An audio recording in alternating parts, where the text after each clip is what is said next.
우리가 오늘 본문을 통해서 우리의 삶 안에서 직장 생활을 할 때에 지혜롭게 사는 것이 무엇인지를 저희들이 함께 살펴보려고 하는데요.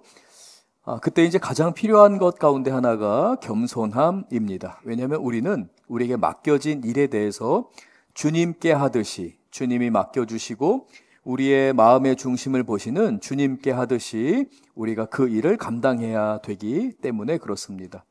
그래서 언제나 이 겸손은 성실함과 같이 가게 돼 있습니다. 겸손한 사람의 그 동전의 양면과 같이 성실함이 묻어지는 거죠. 그러니까 세상적인 겸손이나 세상적인 성실함의 개념이 아니라 성경적인 의미에 있어서 겸손이라고 하는 것은 낮아짐을 말합니다. 철저하게 낮아지는 상황 안에서 겸손을 배우게 되죠.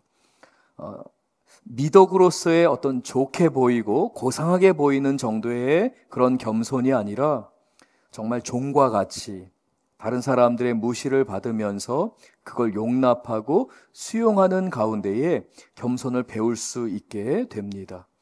그러니까 아무런 자랑도 할 수 없고 변명조차 할 수 없는 큰 실수를 저질렀을 때에 정말 나는 아무짝에 쓸모없구나 라고 하는 가장 밑바닥의 감정으로부터 우리는 그걸 수용할 때에, 받아들일 때에 겸손을 배울 수 있게 되죠.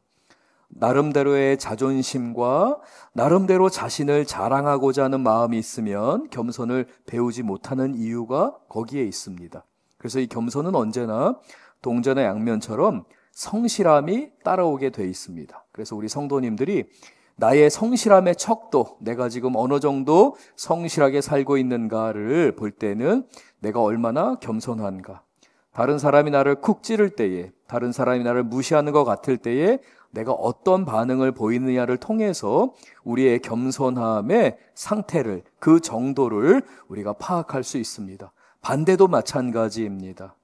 우리의 겸손함의 정도를 알고 싶을 때에는 또 우리의 성실함을 통해서 내가 얼마나 성실한가, 내가 얼마나 묵묵히 그 일을 감당하고 있는가를 통해 우리의 겸손함의 정도가 어디에 이르렀는지를 우리는 또한 알 수 있게 됩니다. 그래서 이러한 동전의 양면과 같은 것인데요. 이러한 모습을 잘 나타내는 이야기 하나가 있습니다. 스탠다드 오일이라고 하는 굉장히 유명한 미국의 거부를 탄생시킨 회사가 있는데요. 락펠러가 설립한 아주 작은 정유 회사가 스탠다드 오일이라는 회사였습니다. 이 회사가 그렇게 크지 않을 때에 이 회사의 말단 사원으로 아치볼드라고 하는 한 청년이 입사를 하게 됩니다.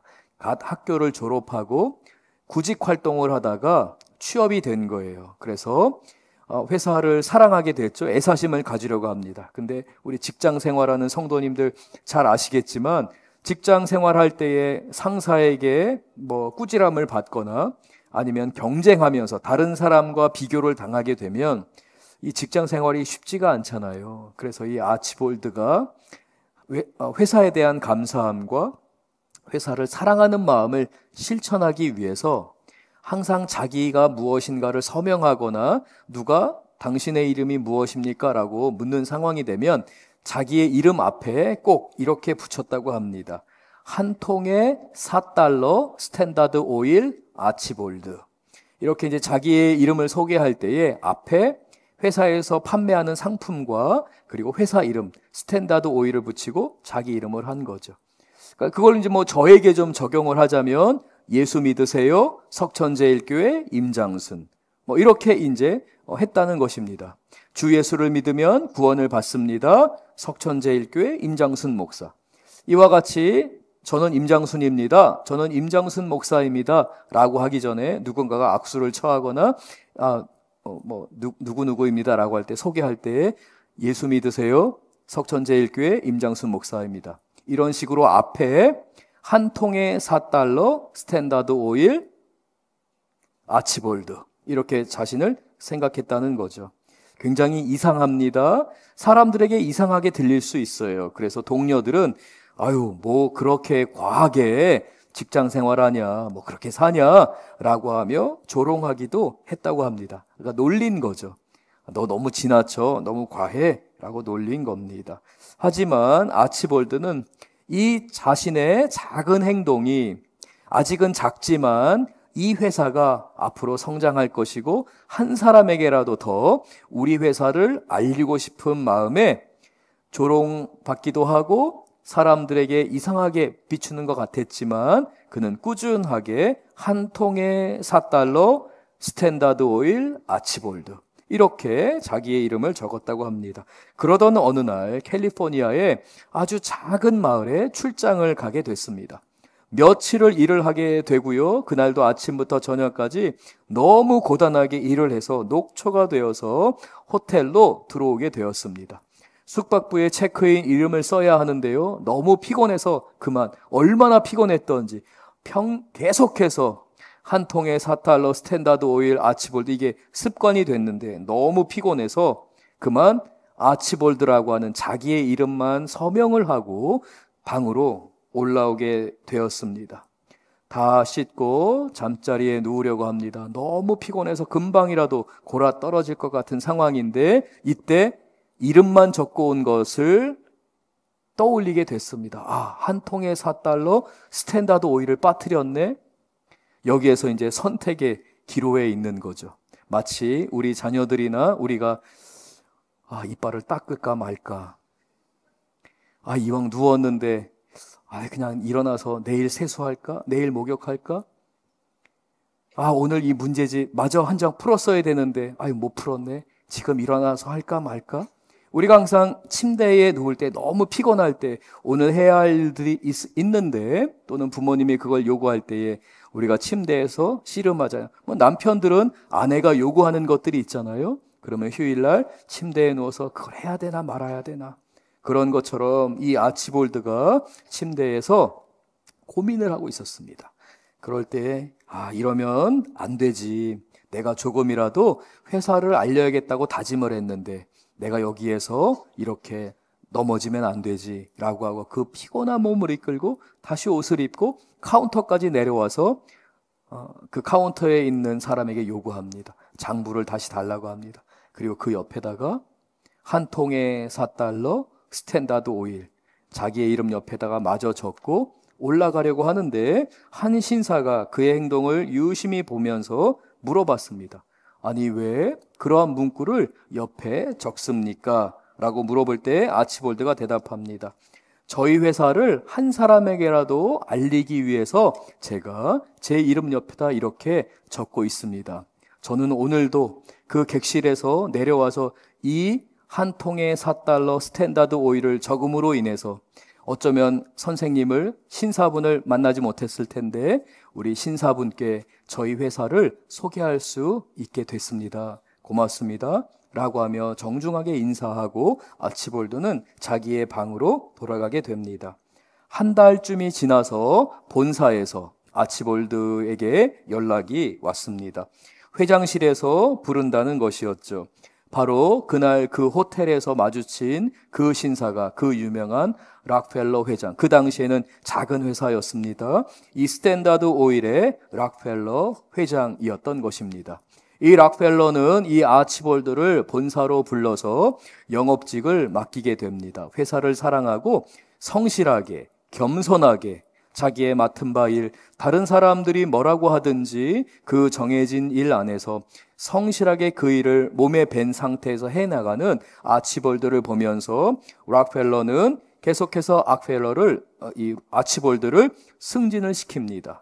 그리고 여러분 잘 아시는 것처럼 이 락펠러는 세계에서 가장 큰 부자가 되고 뉴욕의 가장 중심부라고 할 수 있는 맨하탄의 그 넓은 땅에 수십 층짜리 빌딩을 올리고 사업을 번창시킨 사람이었습니다.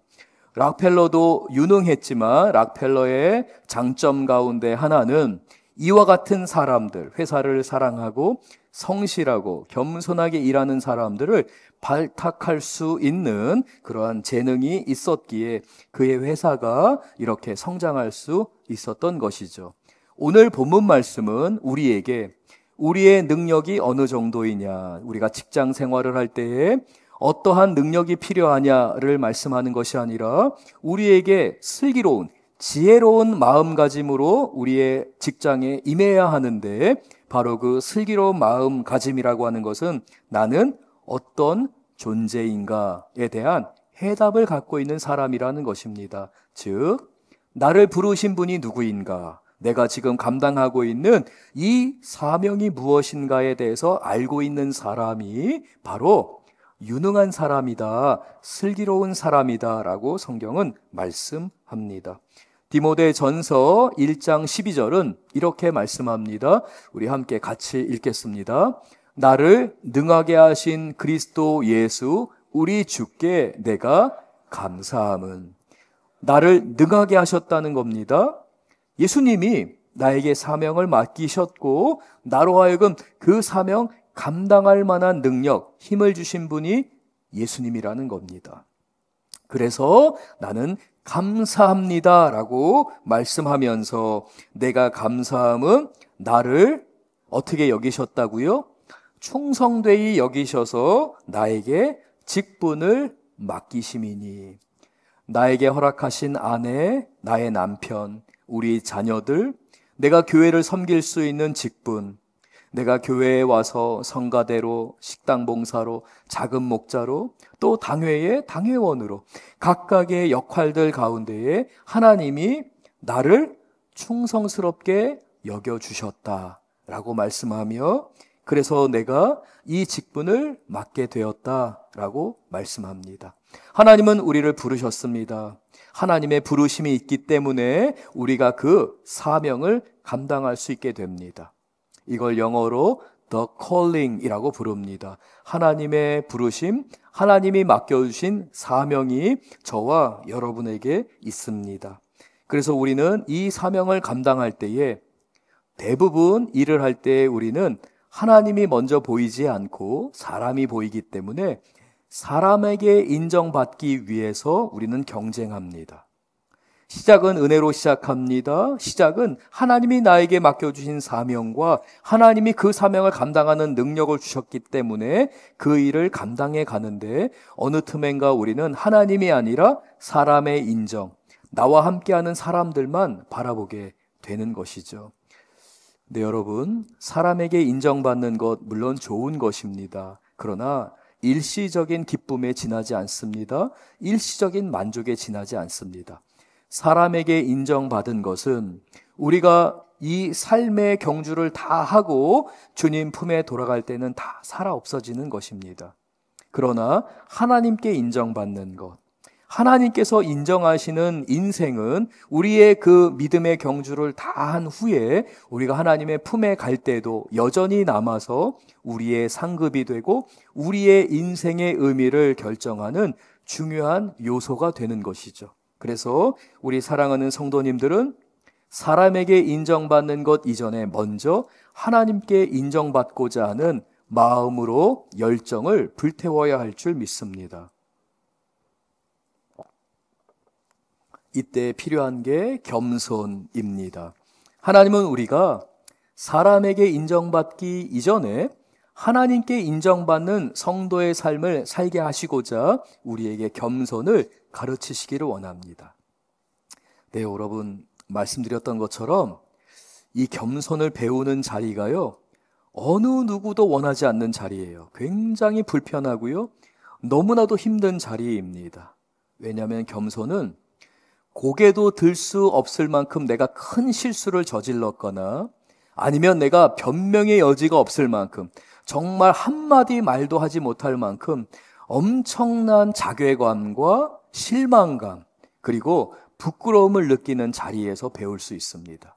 때로는 내가 지금까지 해왔던 거짓말이 들통났을 때에, 때로는 내가 감추고 싶었던 실수, 이거는 우리 직장 상사가 몰랐으면 좋겠다, 우리 사장님이 몰랐으면 좋겠다 라고 하는 그 실수가 다 드러나게 됐을 때에 너무나도 부끄러운 상황 가운데 있거나, 아니면 회사에 엄청난 손해를 끼칠 정도로 정말 변명의 여지가 없이 한마디 말도 못할 정도로 내가 철저하게 무너지는 상황, 고개도 들 수 없는 그 상황에서 배울 수 있는 게 겸손입니다.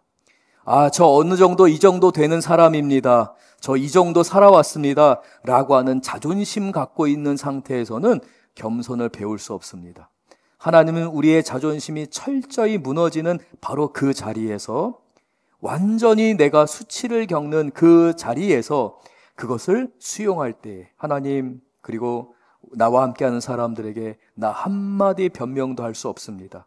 맞습니다. 저는 그런 사람입니다. 여보, 나는 그런 사람이에요. 아버지, 어머니, 저는 그런 사람입니다. 얘들아, 아빠는 그런 사람 정도밖에 되지 않는다. 라고 인정하면서, 너무나도 부끄럽지만, 인정하기 너무 싫지만 내가 그걸 인정하게 될 때에 비로소 겸손이 우리 안에 싹트게 되고 우리의 삶의 영역이 넓어지게 됩니다.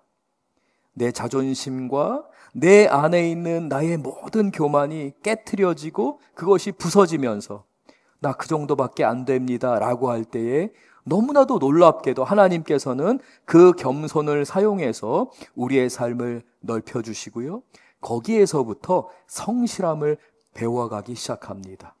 그래서 때로는 가난을 수용하고 인생의 그 수많은 어려움과 아픔을 변명하거나 거부하지 않고 그것을 그저 수용하면서 묵묵히 하루하루를 주어진 시간을 감당해 나갈 때에 성실함을 배우게 되고, 동전의 양면과 같이 그 성실함과 따라오는 그 겸손을 배우게 됩니다.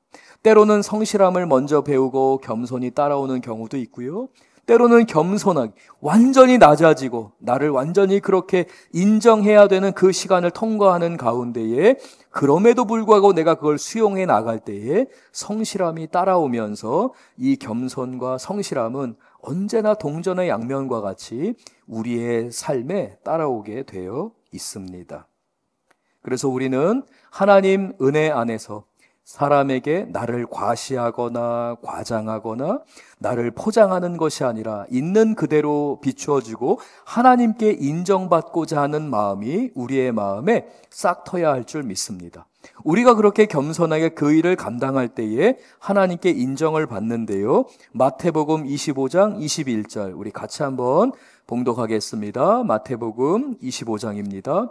잘하였도다 착하고 충성된 종아, 내가 적은 일에 충성하였음에 내가 많은 것을 내게 맡기리니 내 주인의 즐거움에 참여할지어다.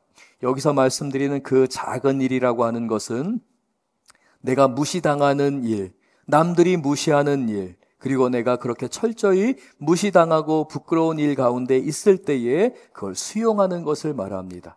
굉장히 작은 것이죠.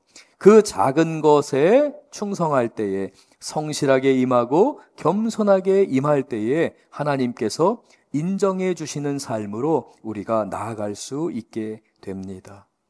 우리 사랑하는 성도님들, 지난 한 주간을 살아오시면서 여러분의 사업장, 여러분의 직장에서 여러분의 직장 동료나 여러분의 직장 상사, 또는 여러분이 섬기는 그 커스터머, 그 손님으로 인해서 여러분이 혹시 괴로운 일을 당하거나 억울한 일을 당하지는 않으셨는지 모르겠습니다.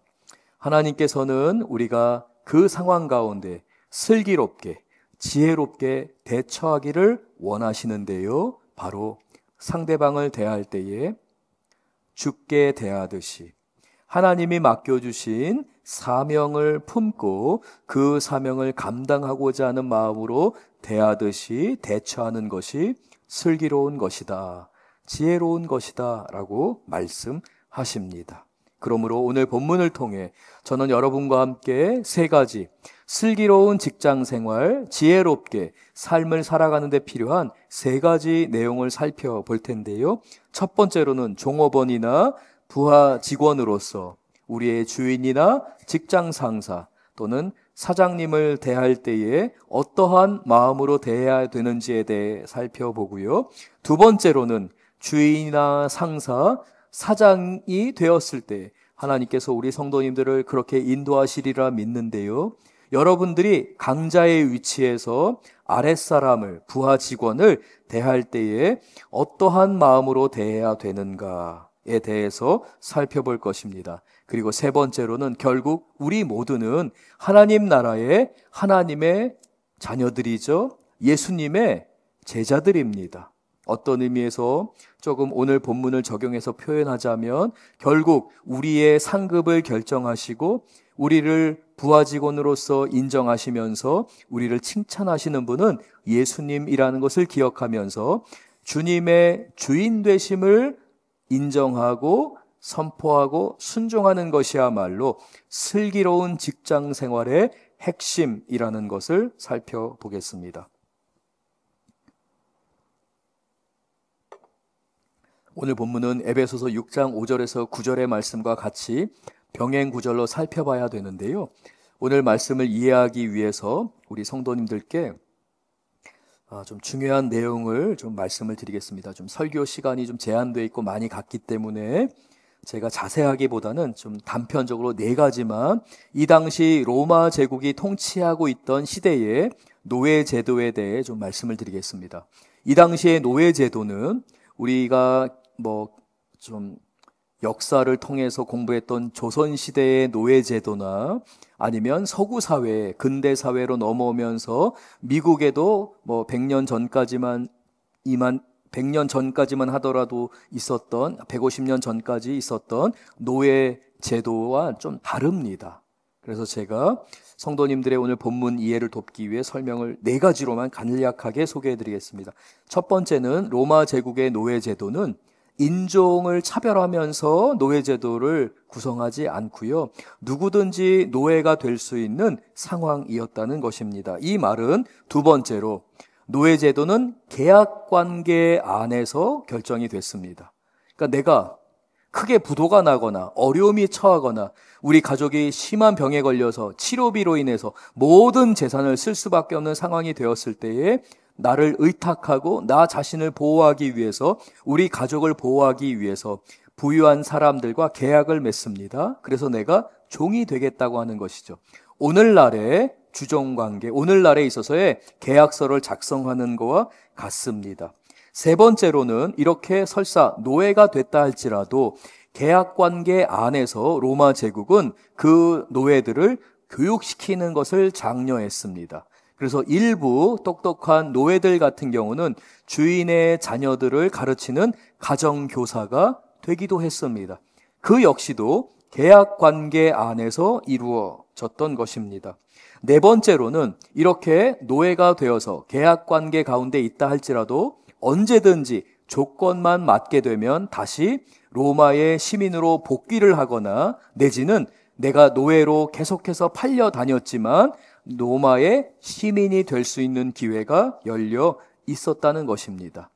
이러한 이해 안에서 사도 바울이 오늘 본문 가운데에 그 노예들을 향해, 주인들을 향해 하는 말씀을 우리가 살펴봐야 되는데요. 첫 번째, 주인과 상사에게 순종하라는 말의 의미를 22절 말씀을 읽으며 살펴보겠습니다.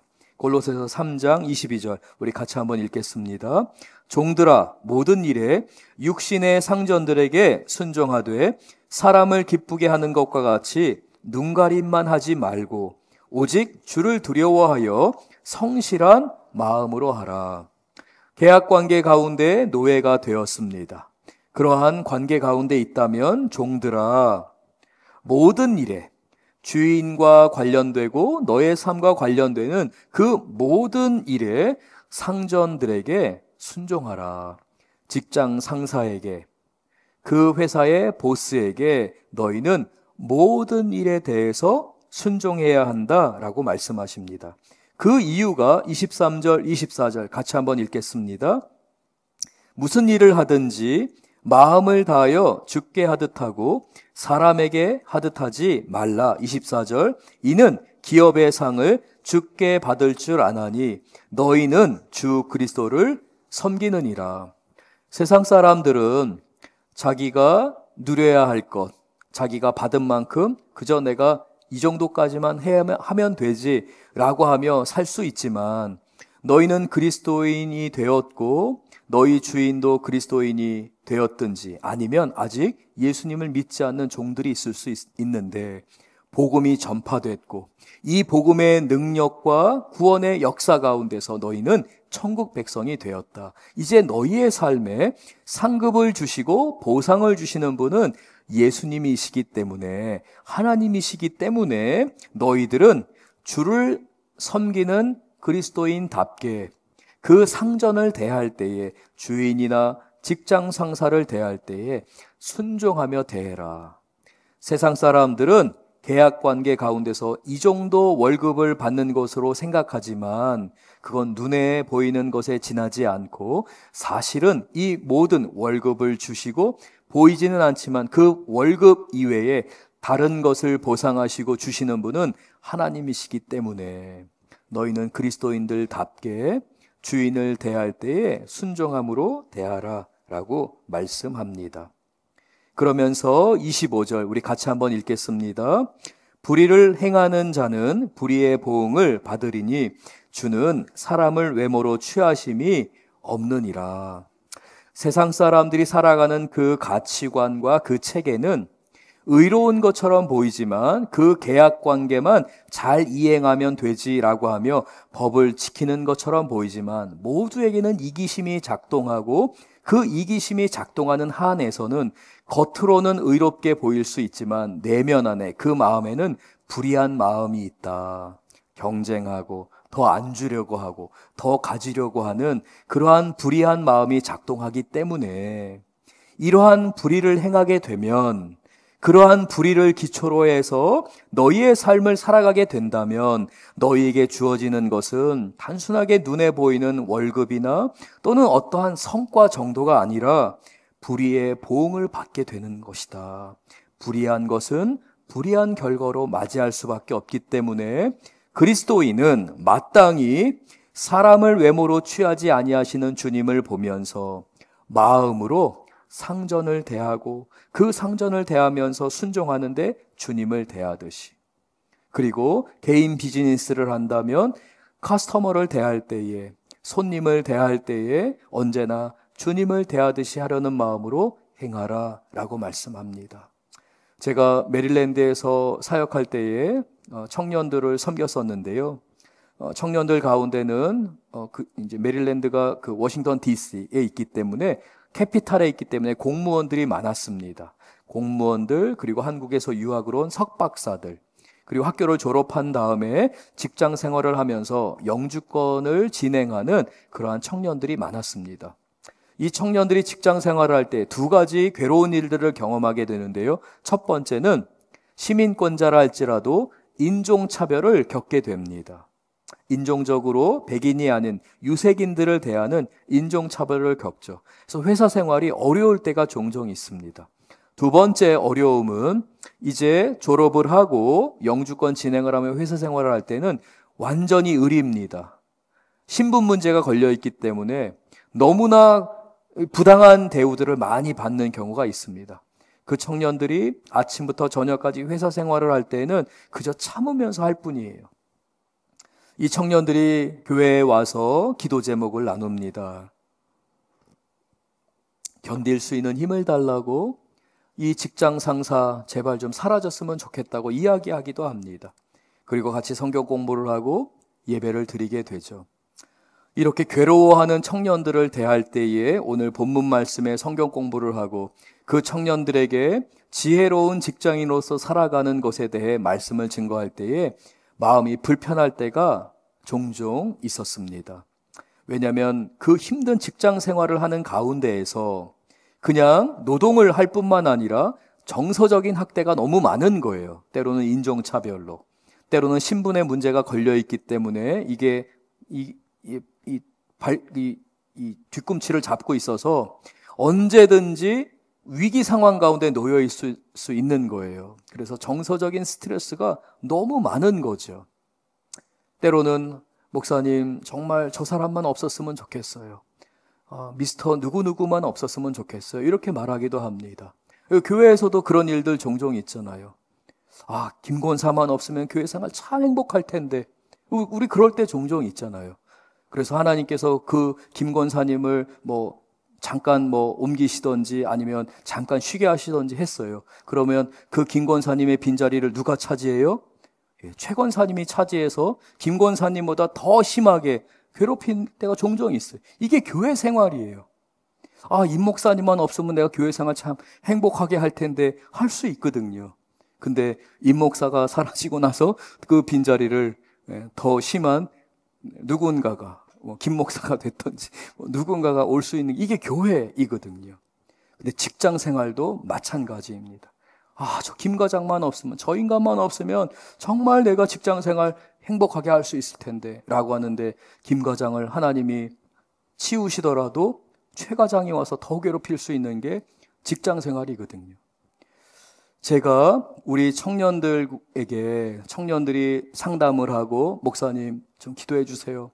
저 사람만 사라지면 좋겠어요 라고 하던가 아니면 목사님 부서를 옮겨야 되겠어요. 직장을 옮겨야 되겠어요. 제가 저 사람이랑은 도저히 같이 살 수가 없을 것 같아요.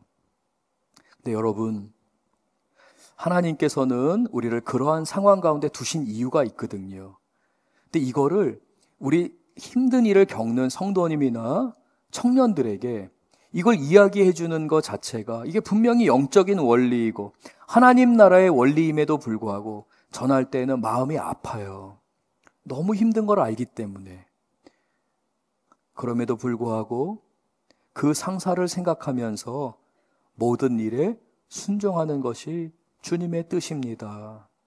이거 말하는 게 굉장히 괴롭고 어렵습니다. 왜냐하면 저도 피해봤거든요. 저도 그렇게 힘든 선배가 있을 때나 선배 선교사님이 계실 때나 사역자들이 있을 때 하나님 저 사람이랑은 못하겠어요 라고 하며 도망간 적이 있거든요. 근데 도망가 보니까 거기에 심하면 심했지 상황이 나아지지가 않아요. 왜 그렇죠? 저를 다루시기 위해서. 무엇을 다루시기 위해서요? 겸손과 성실함으로 하나님께 인정받는 것이 가장 중요하기 때문에 제가 지혜를 배울 수 있는 자리는 제가 그 괴로움을 당하는 자리이거든요. 당하는 사람 입장에서는 그 현실에 처한 사람 입장에서는 이 말이 마음에 하나도 와닿을 수가 없어요. 그래서 말씀을 전해야 하고 성경 공부를 하는 목회자로서는 괴로움이 이만저만이 아닙니다. 그래도 전해야 될 수밖에 없죠. 그렇게 상담했던 청년이 한참 몇 년이 지난 후에 제가 노스캐롤라이나에서 사역을 하고 있을 때에 전화를 했어요. 목사님, 저 누구누구입니다. 기억나시죠? 라고 하면서 그때 목사님이 그렇게 저한테 조언해 주시고 기도할 땐 도대체 무슨 말인지도 몰랐고 목사님 내 자리에 한번 있어보면 그런 말 못해요 라고 했는데 제가 직장 옮겨보니까 목사님이 무슨 말 했는지 알겠습니다. 심하면 심했지 더한 사람이 있었고 하나님이 저를 다루시는 가운데에 제가 그 과정을 통과함으로 인해서 저에게 축복이 넘치는 것을 경험했습니다 라고 하면서 저에게 전해 주었습니다. 사랑하는 성도 여러분, 왜 하나님께서는 사회적인 약자인 것을 뻔히 아심에도 불구하고 여러분의 직장 생활 가운데서 너희 상사에게 순종하라, 모든 일을 주께 하듯이 그 상사에게 순종하라 라고 말씀하실까요? 거기에 축복의 은혜가 숨겨져 있기 때문에 그렇습니다. 귀한 보화를 발견하기 위해서는 지혜가 필요합니다. 그 슬기로운 직장 생활을 위해 필요한 그 지혜를 얻으시는 우리 성도님들 되실 줄로 믿습니다. 두 번째, 상사는 그리고 사장은 부하 직원들이나 종업원들을 대할 때에 의와 공평으로 대해야 한다라고 말씀합니다. 골로새서 4장 1절 우리 같이 한번 읽겠습니다. 골로새서 4장 1절입니다. 상전들아, 의와 공평을 종들에게 베풀지니 너희에게도 하늘에 상전이 계심을 알지어다. 제가 과거에 에베소서 말씀 설교를 하면서 이 비슷한 설교들을 작년에 아마 우리 성도님들과 나누었을 것입니다. 상전들을 향해서는 의와 공평으로 부하 직원들이나 종업원들을 대해야 한다라고 말씀합니다. 무슨 말입니까? 그 아랫사람들에게 돌아가야 할 그 몫을 온전히 전해주어라 라는 것입니다. 공평과 정의로, 의와 공평으로 대한다고 하는 것은 그들이 일한 만큼의 몫을 그대로 전해주라 라고 말씀하는 것입니다. 두 번째 의미가 담겨 있습니다. 그것은 강자이기 때문에, 높은 사람의 위치에 있기 때문에 결국 사회적으로 약자일 수밖에 없는 부하 직원들이나 또는 종업원들에게 함부로 지위를 남용하지 말아라.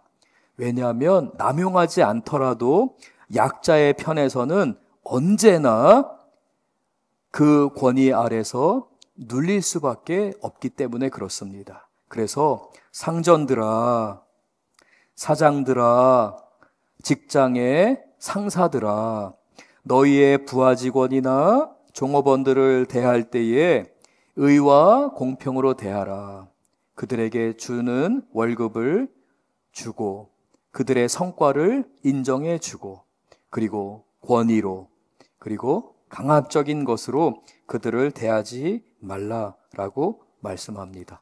물론 종종 강압으로 해야 되는 종업원들도 요즘은 있습니다. MZ 세대나 뭐 여러 가지 이제 아주 독특한 사고 방식을 갖고 있는 우리 종업원들이나 부하 직원들이 있을 수 있습니다.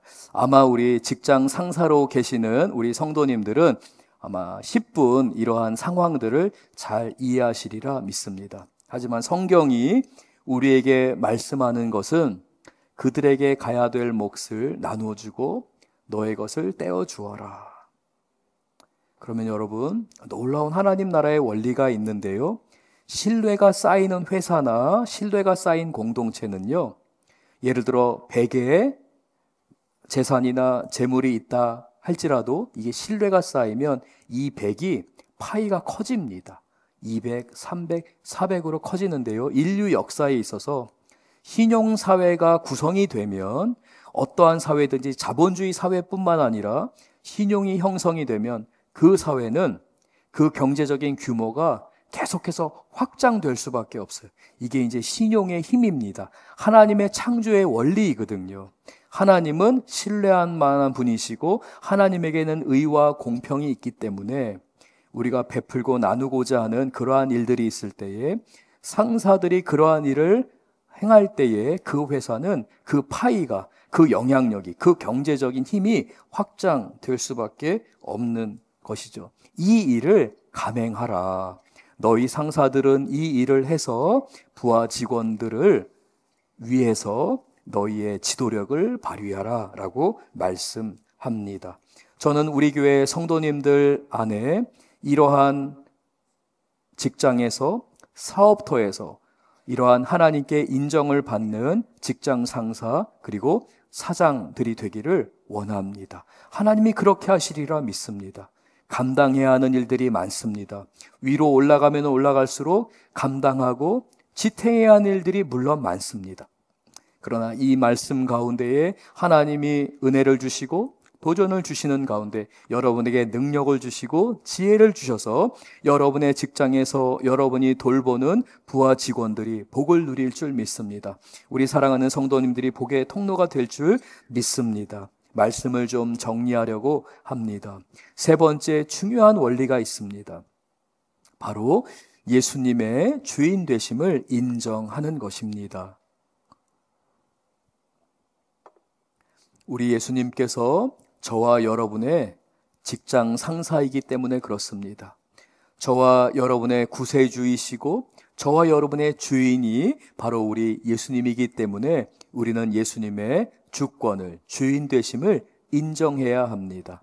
예수님의 주인 되심을 인정할 때에 때로는 우리가 설교 초반에 말씀드린 것처럼 수치심을 당하고 인정받지 못하고 내가 좀 한마디로 내 자신을 변명하고 싶은 상황 가운데 놓일 수가 있습니다. 그러한 상황 가운데 주님이 아시지, 주님이 다 보고 계시지 라고 하며 묵묵히 겸손하게 그 일을 감당할 때에 겸손의 능력을 통해서 우리 성도님들의 삶에 보상을 주시고 우리 성도님들의 삶의 필요를 채우시는 하나님의 은총이 가득할 줄로 믿습니다. 우리가 이 땅을 살아가는 동안에 하나님은 우리에게 하나님의 약속을 허락하셨습니다. 그것을 오늘 본문에서는 기업의 상이다. 그 가정 가운데 허락하신 그 기업이 상을 받게 하시리라. 그 상을 받게 하시는 분은 우리 예수님이시다 라고 말씀합니다. 우리 성도님들에게 허락하신 약속의 땅이 있습니다. 제가 24절을 다시 한번 읽겠습니다. 이는 기업의 상을 주께 받을 줄 아나니 너희는 주 그리스도를 섬기느니라. 하나님께서 우리 성도님들의 주인이 되십니다. 우리 성도님들이 주님이 주신 이 기업의 상을 누리는 우리 귀한 성도님들 되실 줄 믿습니다. 구직 활동을 계시는 성도님들도 계실 줄 믿습니다. 우리는 때로 계약 관계 가운데에서 우리는 사회적인 약자가 될 수도 있습니다. 그 상황 가운데에 저는 우리 성도님들이 지혜롭게 준비하시기를 바랍니다. 한 통에 $4 스탠다드 오일 아치볼드와 같이 구직 활동을 하는 가운데서도 지혜롭게 구하시고 또 하나님이 기회를 주실 때에는 겸손하게 그 일을 감당하시기를 원하고요. 또한 직장 상사로서나 회사의 대표나 사장으로서 이러한 아치볼드와 같은 회사를 사랑하는 사람들을 볼 수 있는 안목, 그리고 그러한 은혜를 베풀 수 있는 우리 직장 상사들과 우리 성도님들 되실 줄 믿습니다. 사랑하는 성도 여러분, 우리는 하나님께 소명을 받았습니다. 우리의 직업을 영어로는 vocation이라고 부릅니다. 여기에서 이 voca라고 하는 이 단어는 부르다 또는 단어라는 의미가 담겨 있습니다. 하나님이 부르셨기 때문에 저와 여러분에게는 사명이 있습니다. 직장 생활 가운데서 그리고 교회를 섬기는 가운데서 하나님께서 맡겨주신 사명, 그 vocation, 하나님이 부르셨기 때문에 사명을 주셨기 때문에 주님을 대하듯이 주님 앞에 서 있듯이 그 일을 감당하는 저와 여러분 되실 줄 믿습니다. 성경을 한번 보겠습니다. 요셉, 다니엘, 느헤미야, 에스더 등과 같은 성경의 인물들, 한 시대에 하나님의 사명을 감당했던 사람들의 공통점이 있습니다. 요셉, 다니엘, 느헤미야, 에스더 다 종이 되었던 사람들입니다. 노예의 시절을 겪었던 사람들이고 포로의 시절을 겪었던 사람들입니다. 인정해야만 했습니다. 나라가 망했구나. 내가 쫄딱 망했구나. 내가 이제 아무것도 없구나 라고 하며 그걸 인정하고 받아들이는 가운데 그들은 성실하게 그 삶을 임했습니다. 사랑하는 성도 여러분, 겸손과 성실은 동전의 양면과 같은데 우리가 겸손하게 그 일을 배울 때에 하나님께서 우리 성도님들에게 다니엘, 에스더, 요셉, 느헤미야에게 주셨던 은총과 축복, 그 기업의 상이 우리 성도님들의 가정에 임할 줄로 믿습니다. 오늘 말씀을 기억하면서 우리를 보상하시는 주님, 하나님의 보상을 약속하신 우리 주님을 바라보면서 하나님, 내가 어느 곳에 있든지 기도가 노동이 되고 노동이 기도가 되는 삶, 나의 신앙과 나의 직장이 연결되는 가운데에 직장을 위해 신앙을 희생하거나 신앙을 위해 직장을 희생하는 것이 아니라 기도가 노동이 되고 노동이 기도가 되는 삶으로 주님 앞에 예배하겠습니다. 주님의 예배자가 되겠습니다. 우리 함께 찬양할 때에 하나님께서 우리 성도님들에게 지혜 주시고 능력 주실 줄 믿습니다. 우리 함께 다 일어나셔서 찬양하겠습니다.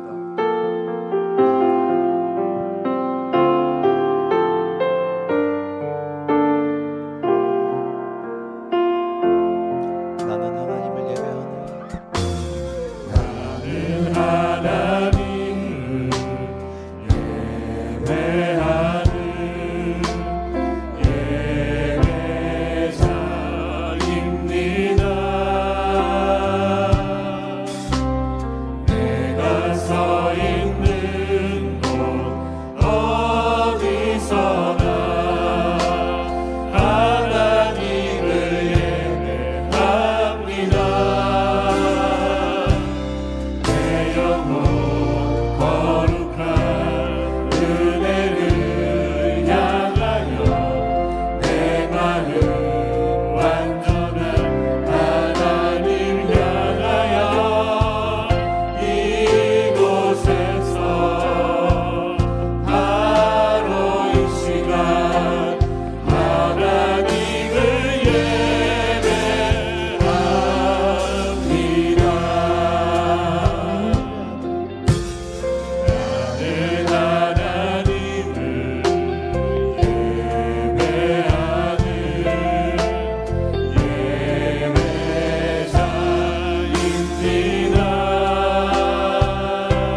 아멘. 이 시간 우리가 함께 기도하기를 원합니다. 하나님께서 우리 성도님들에게 오늘 말씀을 통해 말씀하신 것 가운데 반응하시고, 특별히 직장을 구하시는 성도님들은 주님 앞에 부르짖으며 기도할 때에 주님이 문을 열어주시리라 믿습니다. 이미 직장 생활하고 계시는 성도님들, 그리고 비즈니스를 하시는 우리 성도님들, 상사로서나 사장으로서 하나님이 지혜를 주실 줄 믿습니다. 우리 다 같이 함께 주여 간절히 부르짖으며 기도하겠습니다.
말씀을 통해서 예수님을 바라보면서 예수님 닮기 원하고,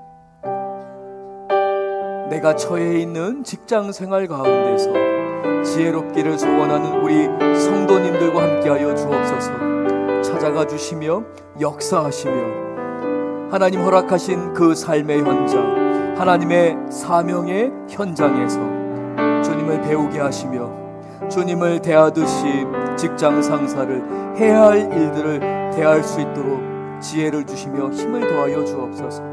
주님, 우리에게 맡겨주신 삶을, 이 사명을 늘 감사하고 주신 직분을 감당하는 우리 성도님들 되게 하시고, 기업의 상을 허락하시고 우리 성도님들의 삶에 약속하신 하나님의 땅을, 하나님의 기업을, 하나님의 열매를 가득히 부어주실 줄 믿습니다.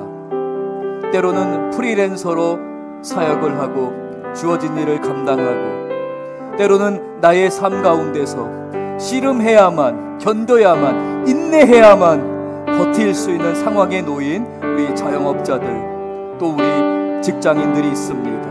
하나님 위로하시며 지혜를 허락하여 주옵소서. 내가 너를 안다고 말씀하시고 내가 너의 형편을 안다고 주님이 말씀하시는 가운데 주님의 음성 듣고 주님 안에 확신을 갖고 주님 맡겨진 사명 가운데 감당할 때에 우리 성도님들의 기업을, 그 사업을, 그 가정을 번창케 하시고 기독교 명품 가문으로 주님 인도하여 주시옵소서. 예수님 이름으로 기도드렸습니다. 아멘. 다 자리에 앉으세요.